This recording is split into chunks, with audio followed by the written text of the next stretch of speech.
Bismillahirrahmanirrahim.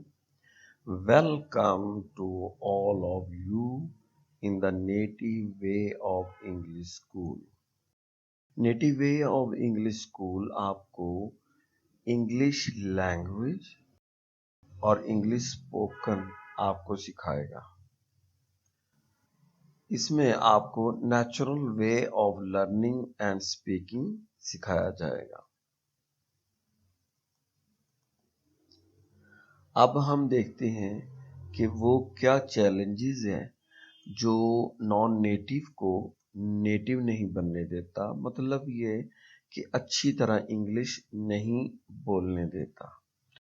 उनमें से कुछ चैलेंजेस ये हैं, ग्रामर्स के रूल्स का हमें इल्म है, लेकिन इसके बावजूद हम अच्छी इंग्लिश नहीं बोल पाते। वोकैबुलरी भी है, लेकिन इशू क्या है? इशू ये है कि हम इंग्लिश को एज ए सब्जेक्ट लेते हैं, हम इंग्लिश को एज ए लैंग्वेज नहीं लेते, जिसकी वजह से हमें बहुत सारे प्रॉब्लम आते हैं। और भी इसके अलावा बहुत सारी वजूहात हैं जो मैं आपको आगे फर्दर बताता हूँ। हम ये सोचते हैं कि हमारे पास कोई इन्वायरमेंट नहीं है, कोई बोलने वाला नहीं है, कोई हमें सही समझाने वाला नहीं है, इस वजह से इंग्लिश हमें नहीं आती। लेकिन कुछ और वजूहात भी हैं जिनकी वजह से हमें इंग्लिश नहीं आती।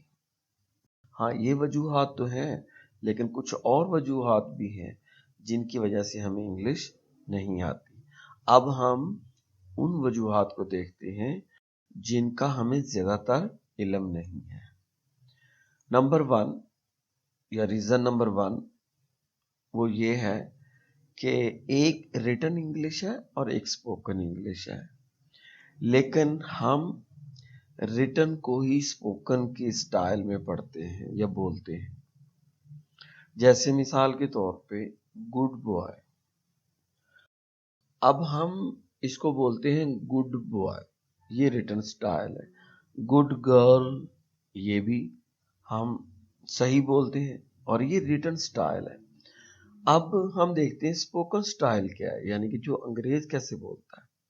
वो इसको बोलेगा गुड बॉय, वो डी को बी में चेंज करेगा। क्यों करेगा ये हम बाद में देखेंगे। गुड गर्ल, गुड गर्ल, अब गुड की डी की जगह पे जी ले आएगा, तो इसको इस अंदाज से वो पढ़ते हैं। तो ये हमारा स्पोकन स्टाइल है, यानी कि ये एक्चुअल स्पोकन स्टाइल। अगर आप इस अंदाज से नहीं पढ़ते, आप इस अंदाज से पढ़ते हैं तो ठीक है, वो भी सही है, लेकिन उसमें और इसमें फ़र्क ये है कि आप जब इसको पढ़ने की कोशिश करेंगे तो यहाँ पे एक गैप आ जाएगा। गुड बॉय, यानी आप रुके बगैर नहीं पढ़ सकते, इसमें गैप खत्म हो जाता है। Good boy, good boy, good girl, good girl, वो गैप खत्म हो जाता है। तो ये है रीजन नंबर 1। अब रीजन नंबर 2 देख लेते हैं। रीजन नंबर 2 में ये है कि हमें अमेरिकन और ब्रिटिश एक्सेंट का वाज़ेह इल्म नहीं है, हमें सही पता नहीं है कि वो कैसे बोलते हैं, वो कैसे बोलते हैं। जब हम अमेरिकन को देखते हैं, उनको सुनते हैं, तो हमें ज़रा डिफरेंट लगता है।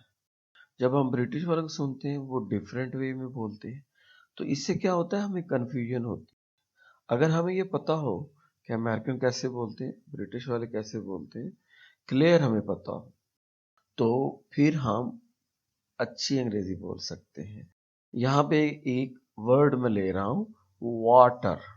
अब ब्रिटिश वाले इसको ऐसे पढ़ेंगे, वाटा, वाडा, वाटा।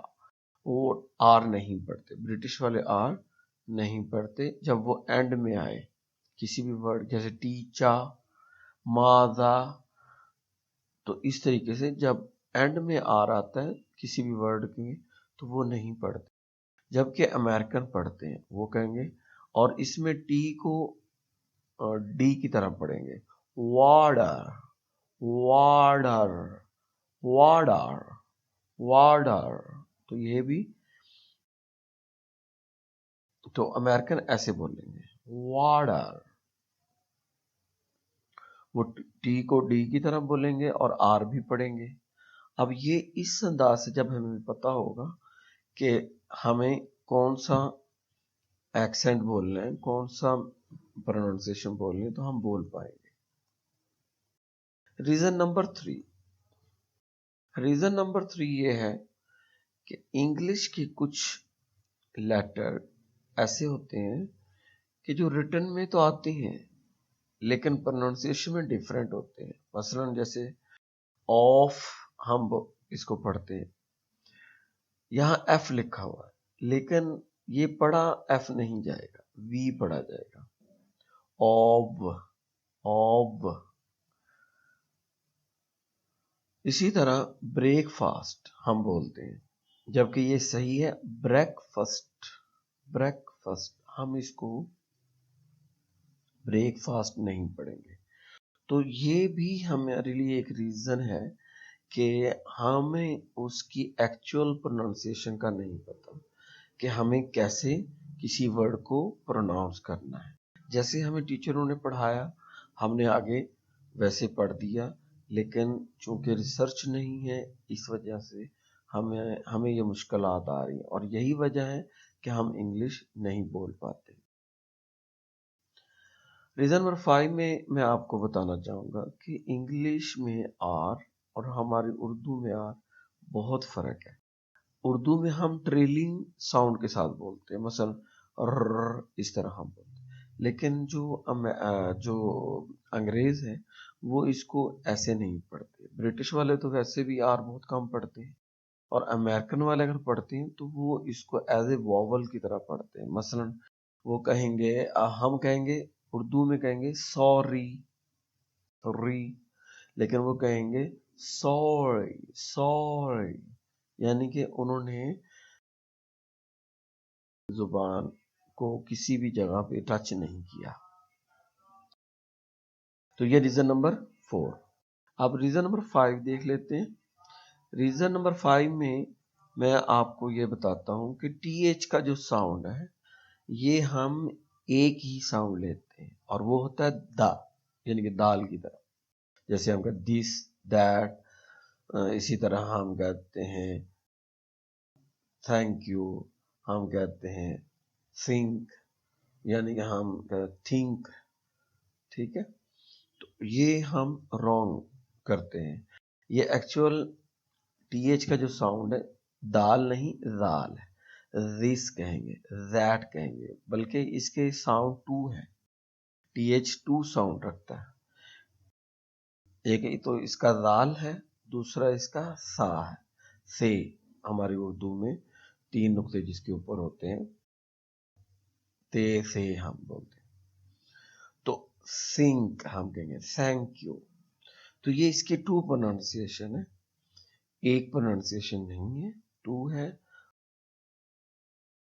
और इससे इंटरडेंटल साउंड प्रोड्यूस होती है। तो ये है जी हमारी 5 रीजन। हम आपको 15 रीजन बताएंगे, और भी बहुत सारे रीजन है, लेकिन 15 रीजन आपको बताएंगे जिससे आपको आइडिया हो जाएगा कि वो क्या प्रॉब्लम है जो हमें बोलने नहीं देते, वो क्या वजूहात हैं, वो क्या रीजंस हैं जो हमें हर्डल पैदा करते हैं इंग्लिश बोलने में। तो आज का लेसन यहीं पे ख़त्म करते हैं। ओके, फी अमान अल्लाह।